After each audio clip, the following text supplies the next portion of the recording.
Jadi kesucian itu kita itu pada dasarnya suci. Bahkan ya kan di bab terdahulu semua ya kan semua yang mati itu najis illal adami. Ya kan? Jadi bangkai atau jenazahnya manusia itu pada dasarnya suci, bukan najis. Nah, lalu kemudian kita tubuh kita itu melahirkan hadas. Nah, apa ini, teman-teman? Apa bedanya hadas dengan najis? Kalian tahu? Hadas dari dalam, najis dari luar. Satu. Apa bedanya hadas sama najis? Ayo, ada yang tahu nggak? Apa bedanya hadas sama najis? Ada yang kalau kata Pak hadas dari dalam, najis dari luar. Oke. Nah, hadas itu pada dasarnya ainnya, bentuknya, materinya itu tidak terlihat. Itu hadas. Najis bendanya kelihatan. Kayak, jadi sekali lagi, hadas itu nggak kelihatan materinya, ainnya. Tapi kalau najis itu kelihatan, ya kan? Darah, apa namanya? Air kencing, ya kan? Haid. Oh, natur nurut. Haid, nifas, apa namanya darahnya. Itu materinya kelihatan oleh kita. Bisa diraba, gitu. Bisa dipegang, bisa dirasakan. Jadi izalatun najasah itu pada dasarnya itu bisa kan najis itu ukurannya itu 3 itu ya. Rih, baunya, rasanya, ataupun apa sih namanya, si bendanya itu sendiri. Jadi 3 itu tuh. Nah, najis, sekali lagi, hadas itu ainnya, materinya tuh tidak kelihatan. Tapi kalau najis itu kelihatan. Contoh hadas. Begini, hadas itu status. Ya, hadas itu status. Contoh, saya apa namanya sedang baca Quran. Itu kan suci. Tiba-tiba saya ingin pipis. Oke? Nah, air pipisnya itu najis. Statusnya saya hadas kecil. Baik ya? Statusnya saya hadas kecil. Nah, untuk menghilangkan hadas, untuk menghilangkan najis saya istinja. Coba. Untuk menghilangkan status saya punya hadas kecil, itu saya wudhu. Baik ya? Gitu. Jadi hadas itu status. Seseorang itu statusnya hadas kecil atau hadas besar. Kalau laki-laki hadas besarnya ihtilam. Apa namanya? Ihtilam itu mimpi basah. Atau kalau perempuan apa namanya? Haid atau nifas atau apa namanya? Beberapa itu. Tapi poinnya itu hadas besar. Nah, gitu ya. Terus juga atau misalnya keluar angin, apa namanya? Pipis, bukan gitu, apa ya? Ketut, buang angin.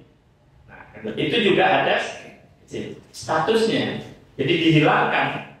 Jadi kesucian saya itu dihilangkan, hilang karena ketut statusnya. Lalu saya wudhu lagi, maka status saya suci lagi. Gitu ya, banyak. Faslun ada faslun. Qala mu'allif rahimahullah ta'ala wa nafa'ana bi ulumihi fid dharain amin. Faslun ada faslun fi nawaqidil wudu'i al-musammatu faslun apa namanya? Al-musammatu aidan bi asbabil hadathi. Nah, ini bab pasal ini membahas tentang yang membatalkan wudu atau yang dinamai dengan yang menyebabkan datangnya hadas.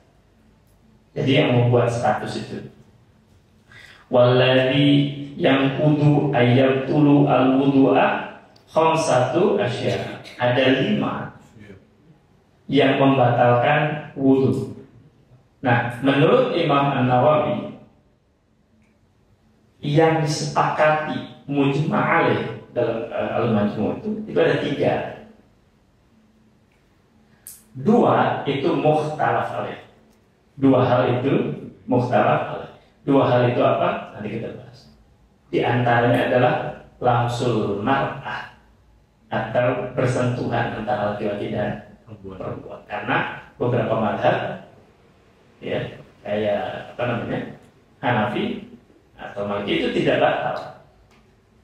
Jadi kalau persentuhan antara laki-laki dan perempuan, suami istri misalnya, habis wudhu salaman gitu, nah menurut Imam Hanafi nggak apa-apa.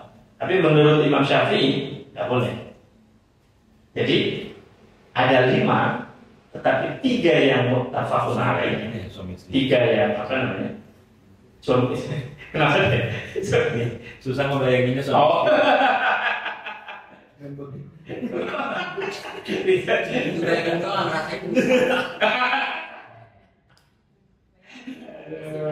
Kalau mau bayangin sih kayaknya seperti ngerasain yang belum. Iya.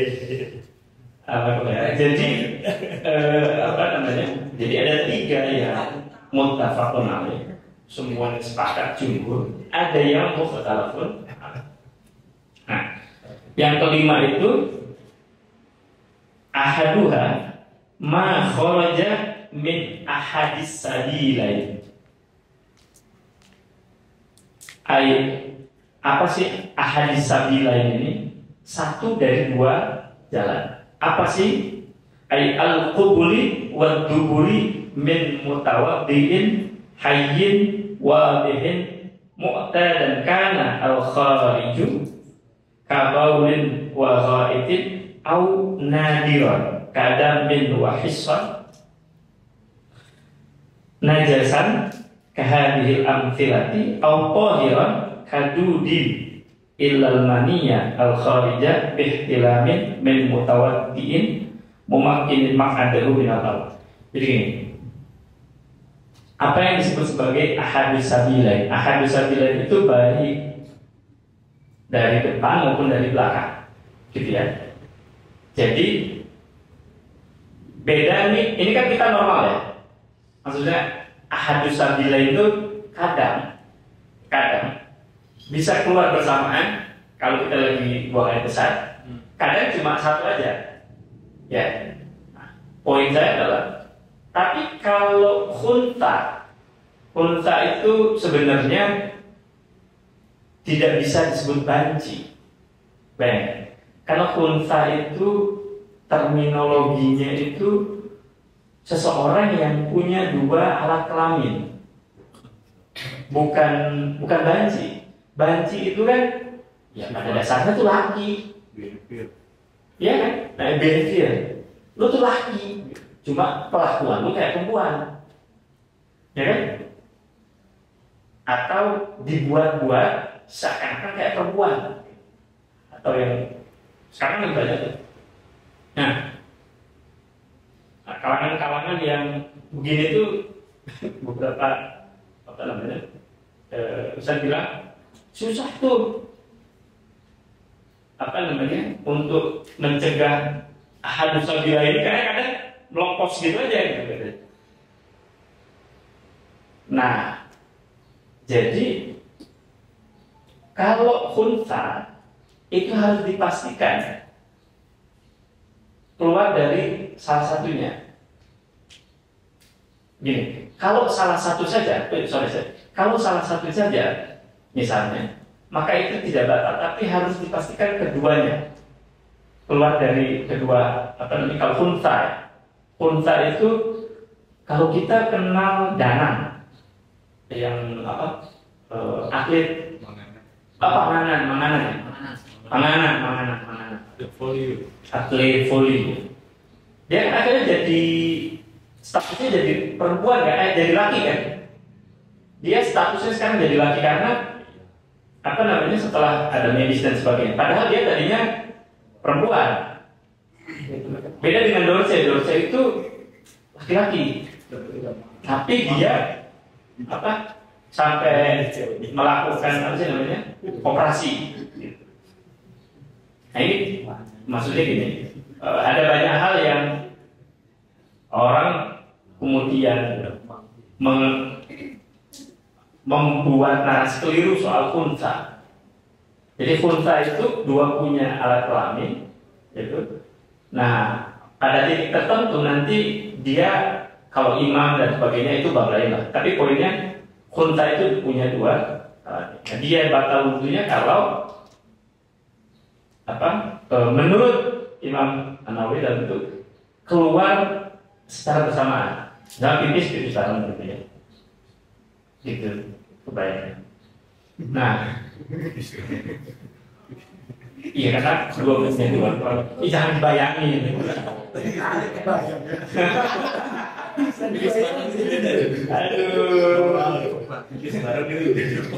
Nah ini min mutawaddiin hayyin. Ini min mutawaddiin hayyin. Nah ini menarik karena gini. Gimana kalau misalnya jenazah, ya kan? Jenazah kita sudah mandikan, sudah dikafani, sudah di sebagainya gitu, sebagainya. Artinya kalau sudah dikafani sudah diwudu kan, sudah diwuduin terakhir. Lalu tiba-tiba keluar pipis, sudah disolatin, keluar pipis. Nah, pada dasarnya kalau melihat redaksi ini min mutawaddiin hayyin, maka dia tetap wudunya sah. Jadi nggak perlu lagi untuk diwuduin. Ben, kebayang nggak keribetannya kalau kemudian dalam itu terus kemudian katakanlah kok bau gitu ya dari jenazah, kok keluar bau itu tiba-tiba kayak ngentut gitu, atau pas dilihat kok ada ada pipisnya gitu, atau apa.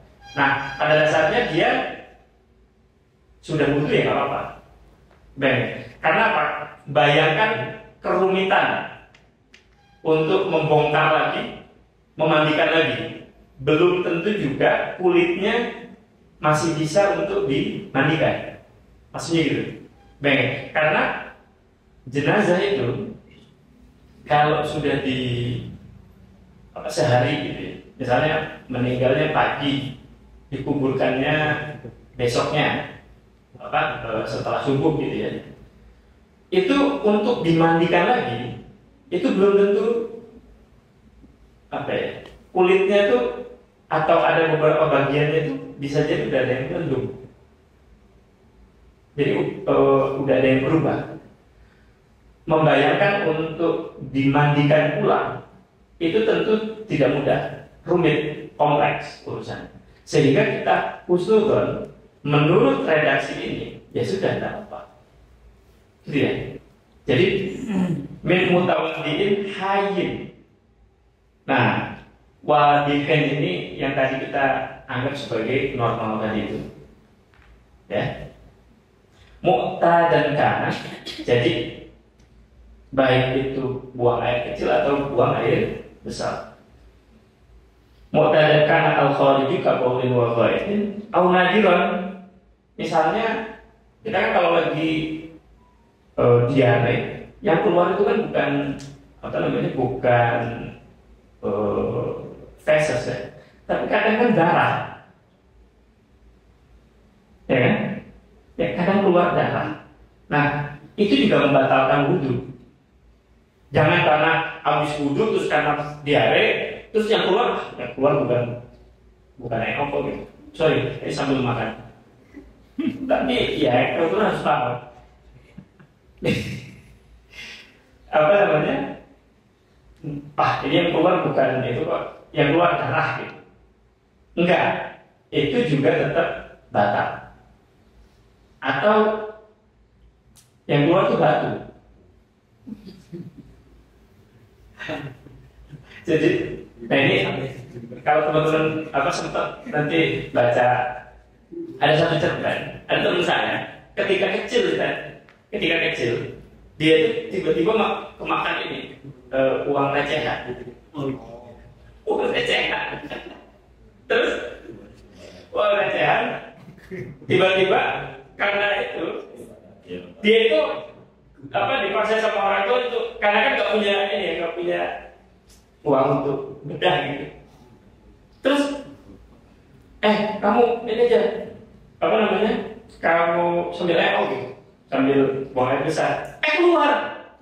Kata teman-teman, kamu mengabi gitu.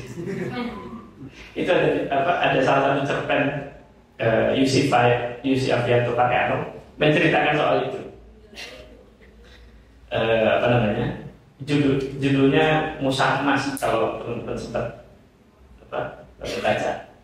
Tapi poinnya adalah itu juga batal, gitu ya. Itu juga batal atau apapun lah. Kalau zaman dulu kan, sekarang tuh masih ada nggak sih anak-anak tuh makan obat cacing? Masih ya. Nah biasanya obat cacing itu keluarnya cacing kan, karena cacing yang mati kan. Oh iya. Ya kan? Pas keluar itu, nah itu juga batalkan. Au nadiran kadang maksud kehadiran au tohiran kajudi, seperti ulat atau yang keluar itu ulat atau cacing. Seperti ingat gak bahwa fikih itu pada dasarnya ilmu yang sangat empirik. Kenapa ulama bisa menyebutkan contoh tentang dud, tentang ulat atau cacing keluar dari tubuh? Karena apa? Karena mereka itu observasi. Mereka itu mengobservasi apa aja sih yang keluar dari ternyata ini. Dan mereka memutuskan bahwa yang keluar apapun itu, baik itu ulat ataupun cacing, maka itu pun batal. Atau koin illal maninya. Nah kecuali itu sperma al-kharija bihtilamin mutawalli. Nah ini unik kalau ada ini unik, dan ini bisa jadi misalnya gini, saya udah wudhu, terus kemudian saya memakin itu gini ya, memakin itu duduknya itu begini. Jadi dipastikan ini agak harus dijelaskan. Katup belakang itu tertutup, katup belakang. Jadi pastikan bahwa itu tertutup. Gimana caranya? Ya begini. Kan ada orang jadi ada ini teka-teki nahu man qala fil masjidi baqala wudu. Qala di situ bukan ngomong tapi qailulah. Qailulah itu artinya tidur yang sedikit. Ya. Nah, tidurnya itu yang bagaimana? Nah, tidurnya itu kalau dia tidak memakin maq'adahu. Jadi duduknya itu enggak gini. Kalau dia misalnya duduknya begini. Karena apa? Kalau begini itu kan katupnya terbuka. Ya enggak sih? Begini itu. Nah, teman-teman, ini kalau teman-teman kalau lagi ngumpul atau apa gitu, biasanya kalau yang lagi kayak gini itu dia menuntut, ya kan? Nah, itu artinya dia sedang membuka katupnya. Tapi kalau kayak gini dia tidak jadi katupnya itu tertutup. Istilah katup tahu kan? Teman-teman ya. Tapi poinnya adalah ini posisi mumakin mak'adahu yang dia tuh di tempat duduknya itu apa namanya? Ya sempurna kira-kira gitu duduknya. Karena apa? Karena dia dipastikan bahwa katupnya tertutup. Sedikit saja dia ngangkat, maka batal wudunya. Gitu ya. Nah, di sini mumakkidin maq'adahu minal ardi. Nah, orang yang tidur begini gitu atau dia ngantuk-ngantuk tidur-tidur ayam. Tidur ayam itu masih dengar orang. Terus kemudian itu satu. Tapi kalau ada juga yang dia sampai tidur, tapi setelah tidur dia mimpi dan mimpi basah. Lagi Jumatan mimpi basah. Unik gitu. tapi ini membayang ini apa? Begitu jauh para ulama itu membayangkan tentang berbagai kasus yang bisa terjadi. Baik ya? Jadi orang lagi duduk terus kemudian dia ihtilam. Ihtilam itu mimpi basah. Nah, wudunya itu tidak batal. Tapi dia wajib mandi. Baik ya? Wudunya tidak batal tapi dia wajib mandi. Mandi besar. Jadi kalau sholat Jumat terus kemudian dia ini, ya dia nggak boleh sholat dan dia nggak boleh langsung segera ke kamar mandi untuk mandi. Jadi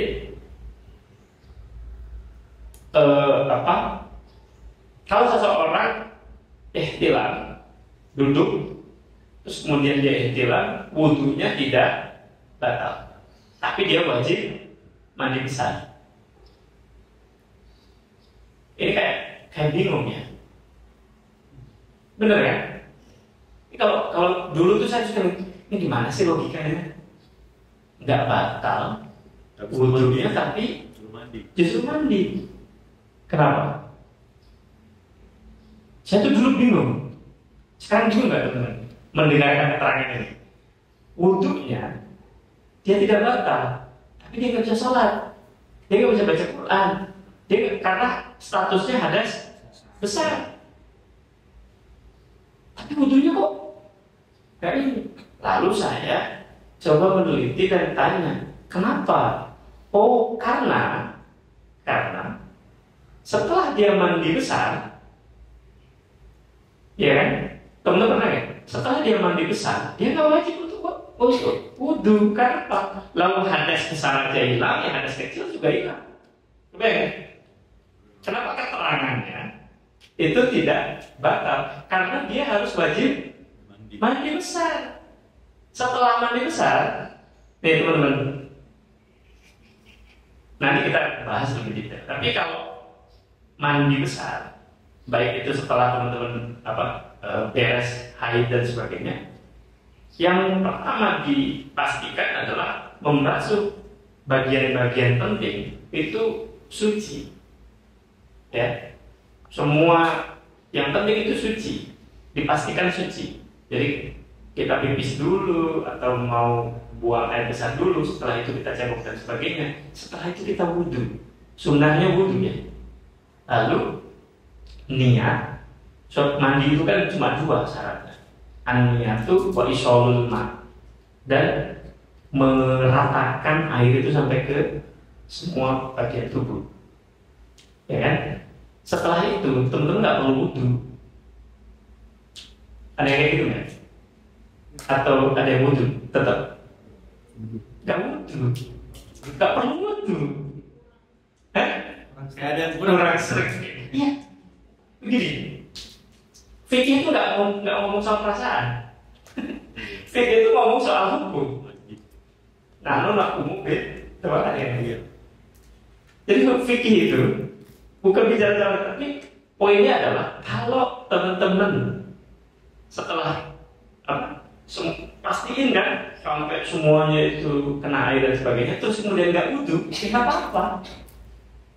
Kalau ada yang mengilustrasikan, wah saya punya kalau punya kolam renang gitu, nah itu wudhu alilofil ada sih buat gitu,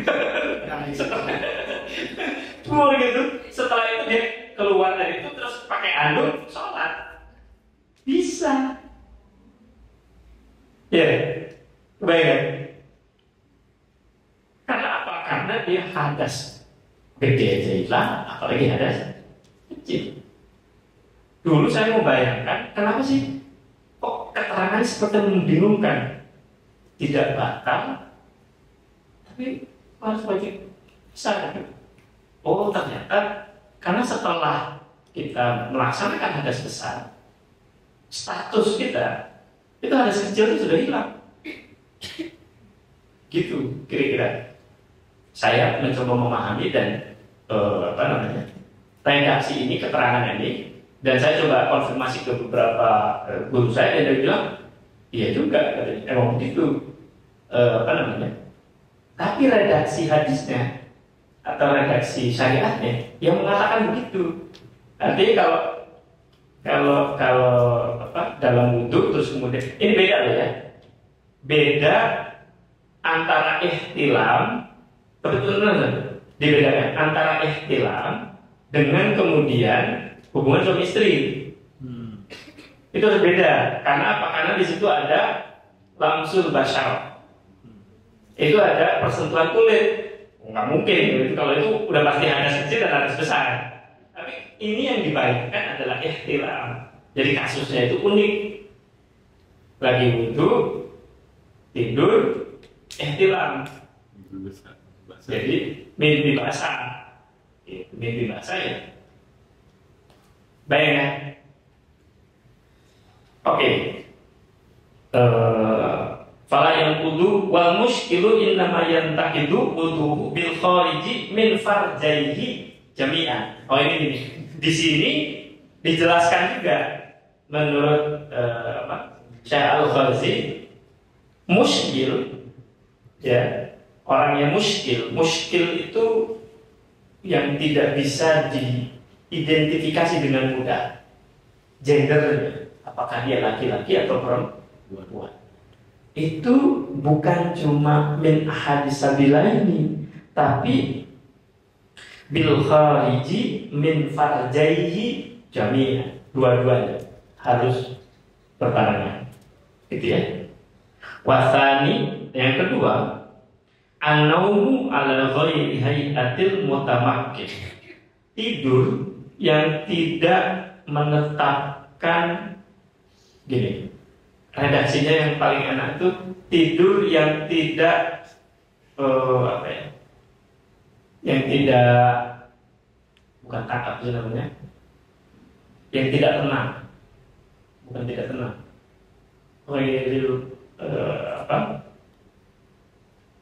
tetap, bahasa Jawa kalau tepi utamakan itu tidur ya, bukan tidur. Jadi tidur yang wa fi ba'di nusakhil matni ziyadatun minal ardi bimaq'adihi wal ardu laysat bi qayyidin wa kharaja bi tamakkun ma law nama qa'idan ghairu mutamakkinin aw nama qa'iman aw ala qafahu walau mutamakkin. Jadi gini maksudnya, mutamakkin itu seperti yang tadi saya jelaskan, duduknya itu begini, duduk dengan bersila, terus kemudian katupnya tertutup, ya. Terus, nah ini yang paling penting, akalnya itu tidak hilang. Tidur itu akalnya hilang, ya kan? Artinya hilang tuh khaladatun ada sesuatu. Kan kita kan kalau tidur ya kita nggak ingat apa-apa kan? Nah, kesadarannya hilang. Tidur itu kan gitu ya. Apa bedanya antara tidur dengan ngantuk? Nuas. Nah, menurut keterangan jadi Imam An-Nawawi dalam Al-Nawawi itu menjelaskan beberapa indikator. Misalnya dari Imamul Haramain, gurunya Imam Ghazali, itu menjelaskan kalau nuas itu hawas atau organ tubuh itu masih bisa digerakkan sesuai dengan kesadaran. Masih gini. Kenapa dia sebut sobat organ tubuh? Karena ini jadi penting soal mengelola tentang katut tadi. Contoh, begini teman-teman, itu udah otomatis. Kita nggak, apalagi gini, kita begini aja, tiba-tiba lagi perut kita lagi gak enak, terus tiba-tiba keluar aja kan, angin itu. Apalagi kita sambil tidur. Kenapa tidur itu dihukumi batal? Kenapa tidur dihukumi batal? Karena apa? Karena potensi untuk keluarnya angin itu lebih besar dibanding tidaknya. Nah, redaksi hadisnya itu la wudu'a illa min rihin au sautin. Gak wajib wudu kecuali setelah pasti keluar angin atau baunya. Kan ada juga yang nggak ada suara tapi tiba-tiba bau. Nah, itu pun kekuatan pahlawan tiba-tiba bau gitu. Kan jadi dua indikator itu. Ada juga yang udah suaranya gede, baunya juga harum. Ada juga tuh. Nah, tapi redaksinya atau. Nah, orang tidur itu pasti sering nggak sih? Atau teman-teman saya nggak tahu ya. Tapi kalau teman-teman laki itu biasanya kalau lagi tidur ya kadang orkestrasi itu datut itu. Ya kan? Kalau lagi tidur itu dan dia nggak sadar. Nah, bayangkan kalau kemudian itu lagi sholat Jumat, terus kemudian kalau dia sudah ngorok, itu udah pasti tuh. Sebenarnya dia sudah nggak sadar. Mestinya dia wudu. Ya, kalau udah ngorok, ada nggak sih orang ngorok terus tapi sebenarnya dia sadar? Nggak ada. Orang ngorok tuh udah pasti lelap. Orang udah pasti lelap deh. Ada orang ngorok terus lagi Jumatan terus ngorok terus di ngoroknya malah pakai gimana sih dia tuh harus wudu ya, dia harusnya wudu. Karena apa? Karena pikirannya sudah nggak ada karena kesadaran sudah hilang. Nah, an-naumu ala ghairi hayatil mutamakkin ini. Nah, di sini minal ardi itu, nah ini menarik. Ada beberapa masjid itu masih berbentuk tanah. Sholat itu di pasir. Sholatnya di beberapa negara. Ada yang masjid itu pasir atau ya tanah. Nah, minal ardi di sini bukan berarti artinya kalau kemudian pakai lantai terus tidak batal. Enggak, maksudnya ya dasar. Baik pakai lantai maupun pakai tanah, pakai karpet atau apapun namanya, kalau cara duduknya salah, maka dia batal. Gitu ya. Nah, yang menarik di sini wa kharaja bitamakun ma launama qa'idan. Apalagi kalau dia tidurnya sambil berdiri.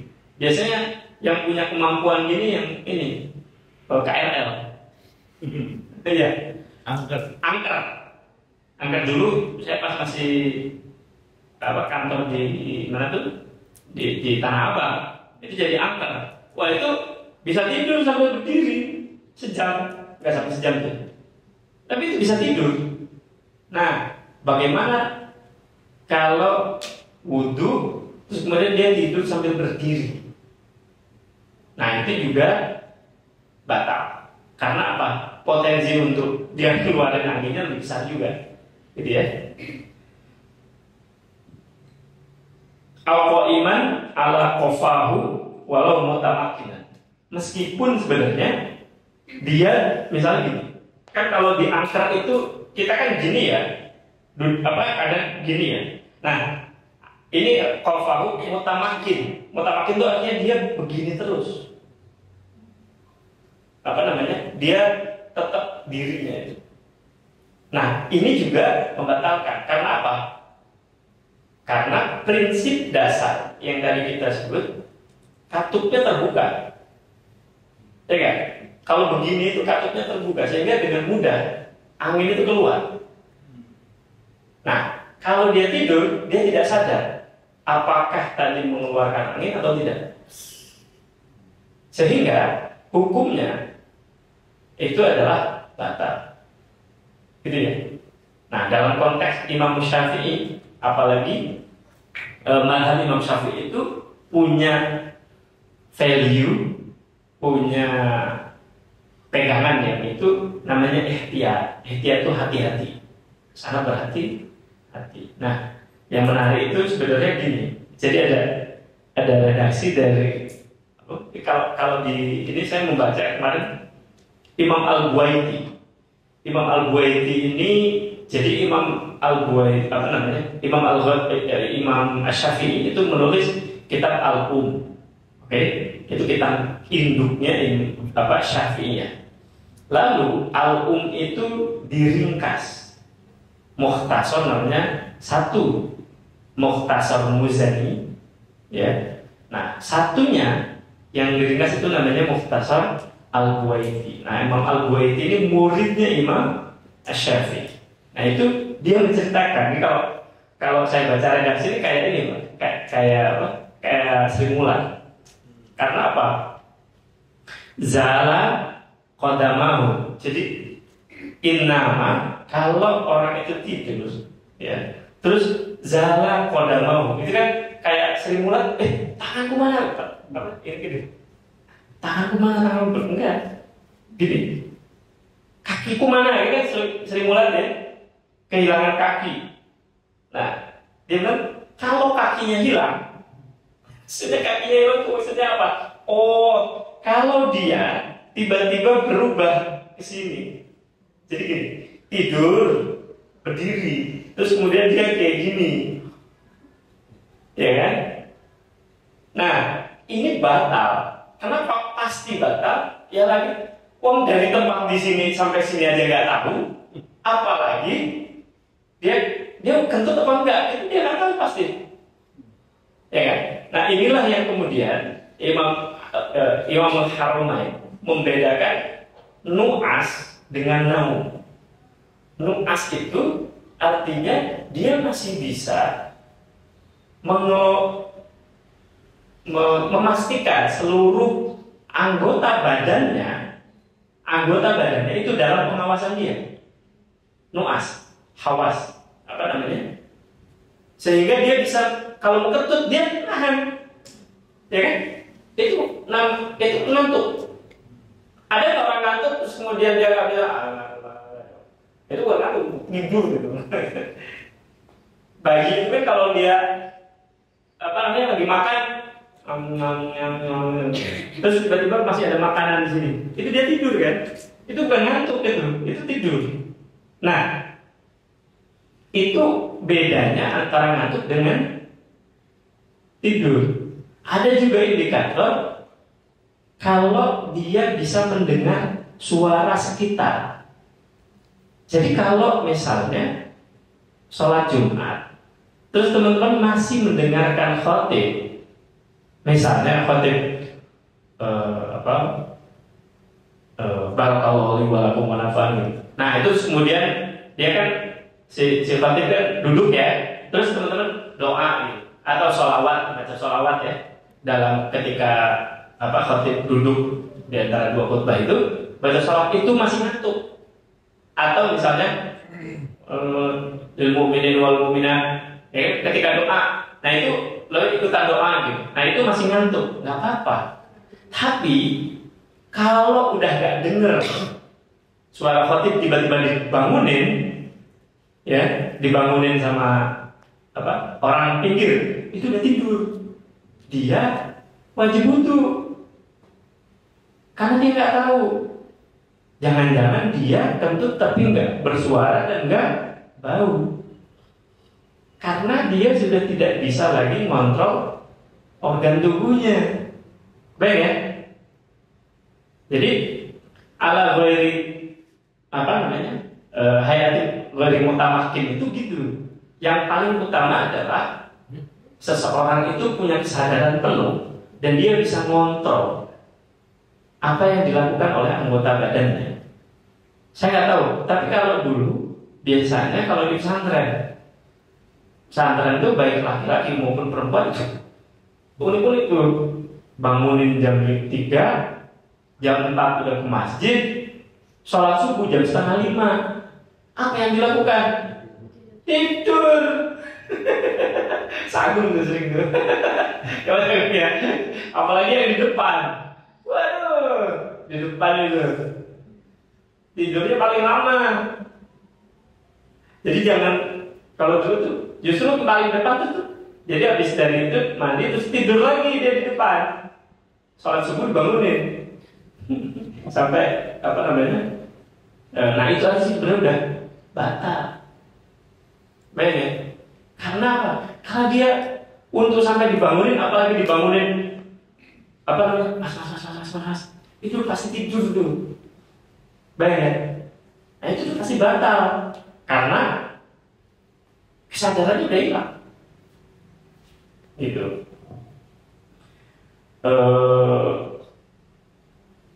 Wasal itu zawalul akli ay al-ghalabati alaihi. Nah, ketiga itu hilang akal. Hilang akal itu ya kesadarannya hilang. Tapi beda dengan tidur. Nah ini kenapa? Bisukrin au marudin au jununin au ilma'in au ghairi dzalik. Jadi hilang akal itu ada banyak fase. Baik karena mendem, mabok. Mabok itu kan ngelantur mana-mana gitu kan. Tapi ada juga karena sakit. Sakit itu karena koma. Misalnya gini, pertanyaannya, orang sakit koma selama 12 hari, dia wajib sholat nggak? Dia wajib sholat nggak? Enggak. Karena hilang akal. Karena hilang akal dan dia tidak wajib wudhu. Dan dia masuknya uzur, nggak apa-apa. Ya, nggak apa-apa. Dia nggak sholat.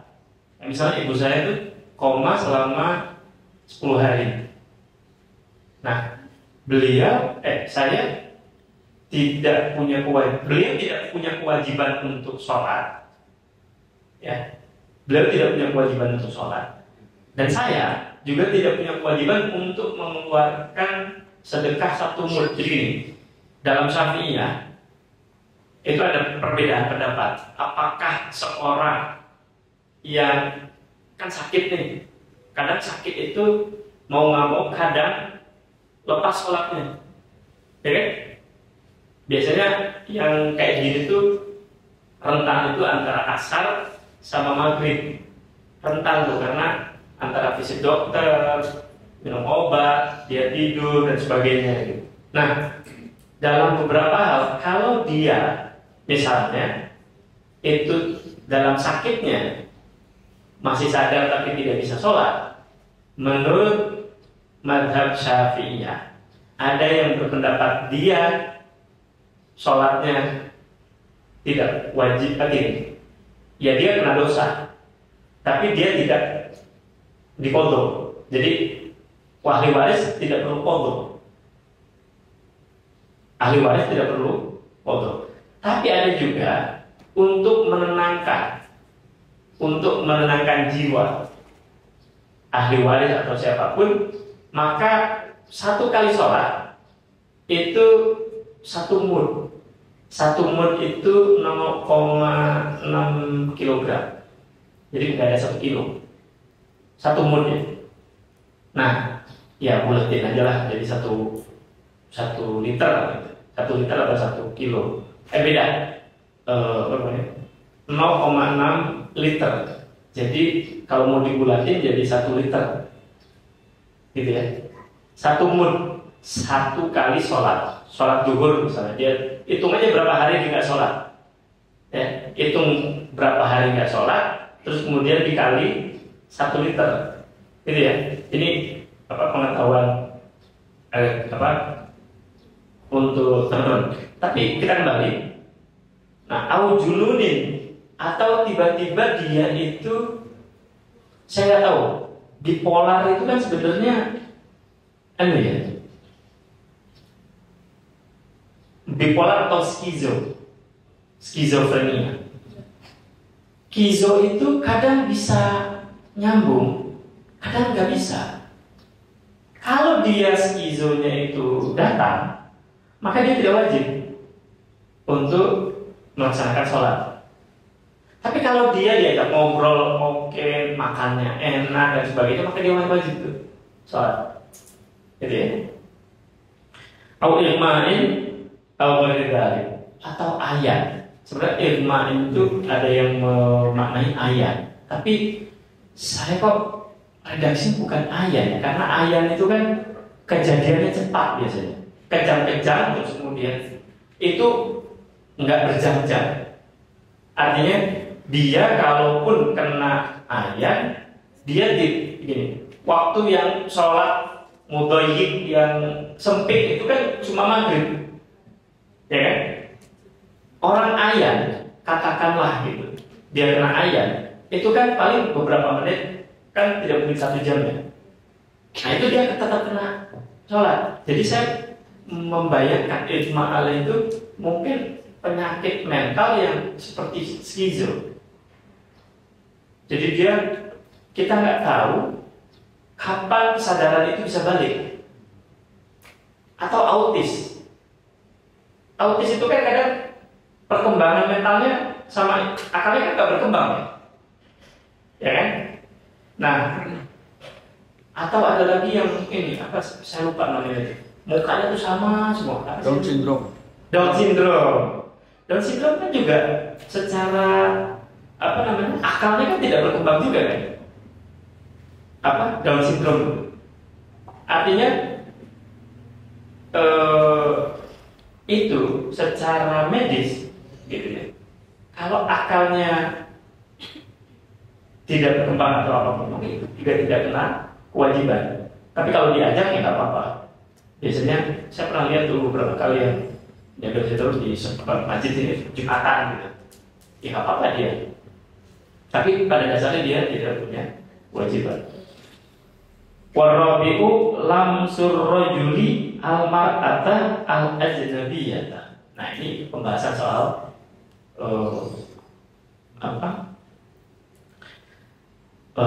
persentuhan antara laki-laki dan perempuan. Nah pertanyaannya adalah gimana kalau yang kena itu kuku dengan rambut? Apakah itu kategorinya lamsun? Ya, kategorinya itu kuku nih, kita lagi habis wudhu terus kemudian kuku kita kena rambutnya perempuan, itu batal nggak? Walau mahromi walau maitatan. Nah, itu nggak batal karena kuku, zofer, sama syi'r itu bukan basar, bukan bukan kulit. Ghairul mahromi. Nah, ini yang penting. Nah, yang penting juga adalah walau maitatan. Jadi kalau misalnya di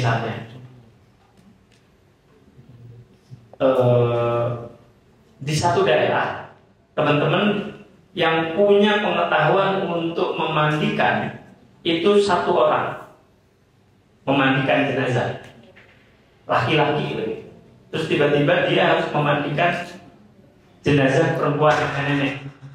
Oke? Nah, pertanyaannya adalah atau gini deh, itu terlalu rumit. Misalnya misalnya gini, saya sudah wudu, oke, mau menyolatkan jenazah, oke. Nah, tetapi karena ada keperluan jenazah itu harus digotong. Nah, ketika digotong, kulit saya dengan kulit jenazah yang perempuan itu bersentuhan, itu juga batal, gitu ya. Walau meskipun sudah meninggal, sudah mati, jadi wudhu saya batal. Ya dia jenazah nggak perlu wudhu lagi, gimana? Saya harus wudhu lagi, bayang ya? Karena apa? Karena redaksinya bilang, nah, yang menarik adalah kenapa harus begitu? Wal muradu bil rajul wal mar'ati zakarun wa unsa balagha hadda syahwati. Ini yang menarik, kategori kenapa persentuhan antara laki-laki dan perempuan itu membatalkan karena menimbulkan syahwat. Nah, pertanyaannya, kalau masih kita sih oke. Ya, pertemuan kalau nggak sengaja bisa jadi ya. Ya gimana kalau sudah nenek-nenek? Ya kan? Kan kakek-kakek sama nenek-nenek udah nggak ada lagi sahabat, atau udah nggak ada lagi istilahnya itu perjuangan hidup, diperjuangkan baru hidup. Itu nggak mungkin juga tuh. Ya kan? Sahabat juga nggak ada. Terus gimana itu? Nah, itu juga masih termasuk dalam konteks syarafiyah. Karena apa? Karena redaksinya bilang persentuhan antara laki-laki dan perempuan, baik itu ada syahwat maupun tidak. Kalau Hanafi, ya persentuhan antara laki-laki dan perempuan nggak apa-apa, kecuali menimbulkan syahwat, maka itu tidak boleh. Urfan wal muradu bil mahrami man haruma nikahuha li ajli nasabin aw radha'in aw musyaharatin wa khuluhu min ghairi ha'ilin yakhruju man law kana hunaka ha'ilun fala naqadha hinaidin. Jadi teman-teman, antara ajnabi, tahu ajnabi nggak? Ajnabi dengan mahram. Mahram itu yang haram untuk dinikahi. Jadi kalau misalnya ada kumpulan keluarga besar mau sholat bareng, nah lalu kemudian sepupu laki-laki dan sepupu perempuan itu bersentuhan, maka itu batal. Kenapa? Karena sepupu itu bukan mahram. Ya, sepupu itu bukan mahram. Ingat ya, kadang dalam keluarga besar itu sepupu suka bercanda, nggak nyadar status soal mahram dan konsekuensinya. Konsekuensinya ya seperti ini, wudhu itu batal, gitu ya. Min ghairi ha'il, kalau nggak ada pembatas. Tapi misalnya kalau saya udah wudhu, terus kemudian di tengah jalan saya bersentuhan, ya, kita lagi jalan terus bersentuhan, tapi masih pakai baju, ada ha'il, ada bajunya, maka itu tidak batal. Wal khamisu wa huwa akhirun nawaqidi masu farjil adamiyyi bi batinil kaffi min nafsihi wa ghairihi dzakaron aw untha saghiran aw kabiran hayyan aw maitan wa lafdul adamiyyi saqitu fi batin nusakhil matni wa kadza qawluhu masu halaqati tuburihi ay al adami yang kudu alal qawli al jadid wa alal qadimi la yang kudu masu halaqati masu al halaqata wal muradu biha multaqal manfadi bi batinil kaffi ar-rahati ma'butunil asabi wa kharaja bi batinil kaffi zahiruhu wa harfahu zahiruhu wa harfuhu wa ru'usul asabi'i wa ma bainaha fala naqulu bidzalika ay ba'da tahammuli al-yasir. Ini penjelasannya. Yang kelima itu adalah menyentuh katup yang saya sebut tadi itu. Katupnya ada baik laki-laki maupun perempuan. Gini redaksinya. Yang paling mudah. Saya misalnya sudah wudu, anak saya minta pipis. Oke? Dia minta pipis, belum bisa cebok. Saghiran atau kabiran. Lalu saya ceboki. Ya. Nah, saya batal wudunya. Meskipun itu anak saya. Karena apa redaksinya? Saghiran yang anak kecil aja batal, bagi gede. Kira-kira gitu ya. Gak usah diterusin. Jadi, kalau saya menyebokin anak saya, itu pasti batal. Gitu ya. Au kabiran hayyan au maitan. Nah, misalnya saya sudah wudu, lalu saya memandikan jenazah. Nah, jenazah itu salah satu poin penting itu adalah nyebokin jenazah. Kan dipastikan jadi setelah dipencet si perutnya dipencet, pastikan bahwa tidak ada yang keluar lagi dari sana, lalu dicebokin. Nah, saya batal wudunya. Ya. Baik itu jenazah, mereka udah mati ya. Wa maslu halaqati duburi. Nah, baik itu sendiri maksudnya ini. Baik ya tiba-tiba kalau dulu tuh kalau makan kelapa tiba-tiba gatel aja ya. Nah, itu tiba-tiba kita garuk gitu bagian katup itu, maka itu kita batal. Bagian katupnya. Tapi kalau bagian luarnya itu tidak apa-apa. Baik ya? Jadi kan ya ini kan ada dua bagian nih.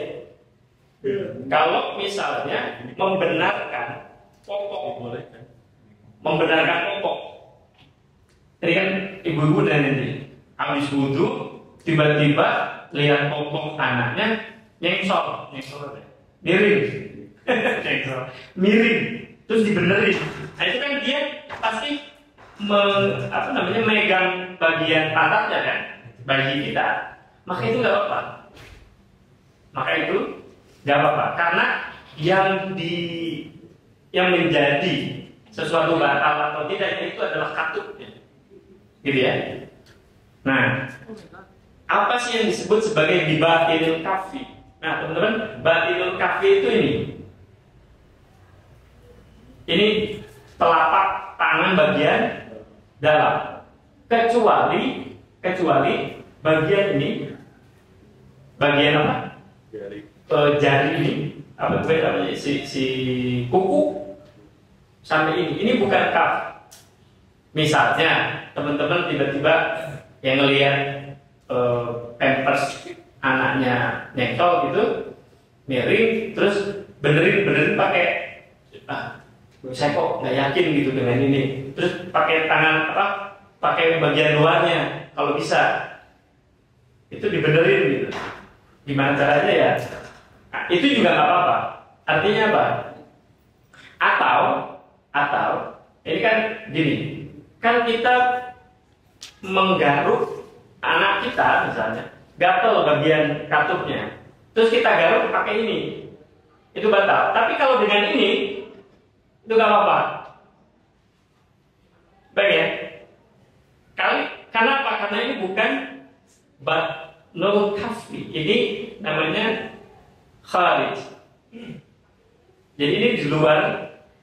Jadi ini telapak tangan itu dalam telapak tangan. Nah, menurut apa namanya? Waktunya jadi bagian kafi itu wahab. Jadi warusul asobi. Jadi ininya tuh rukus itu juga bukan batal. Wama baina falan apa yang lagi ada tahap. Jadi menurut pendapat kaul, jadi Imam Syafi'i itu ada dua kaul qadim dan kaul jadid. Kaul qadim ketika masih berdiam di Irak, bahkan kaul qadim itu ketika beliau ada di Mesir, itu lebih terakhir. Nah, apa namanya? Menurut apa namanya? Kaul jadid itu batal. Tapi menurut kaul qadim itu nggak batal. Tapi yang rajih menurut Syafi'iyah itu yang batal. Karena apa? Karena ihtiyat. Ihtiyat tadi yang rajih, yang muhtamad dalam ini adalah batal. Gitu ya, teman-teman. Sampai ternyata udah lebih. Oke, gitu teman-teman. Kalau ada ini nggak, ada pertanyaan nggak terkait membatalkan wudhu? Nggak ada. Oke, sip. Teman-teman, kalau ada hal detail atau yang perlu ditanyain, nggak apa-apa tanya aja. Biar saya juga exercise apa namanya merefresh bacaan saya, bisa jadi puluhan tahun lalu atau beberapa tahun lalu soal ini, karena banyak hal yang miss, banyak yang lupa, banyak yang nganggap enteng. Kayak tadi itu, misalnya sebenarnya orang yang sholat Jumat tapi dia tidur dan tidurnya itu sampai lelap, maka dia harus wudhu. Gitu ya. Apalagi dia sampai dibanguninnya tuh susah. Nah, itu sih bukan tidur, pingsan. Gitu ya, teman-teman. Hadanallahu wa iyyakum wa lakum minkum wallahu muwaffiq ila aqwamit thariq. Assalamualaikum warahmatullahi wabarakatuh. Al-Fatihah.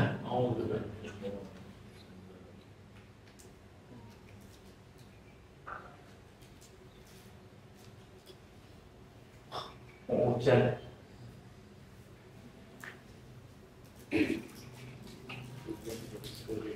Ini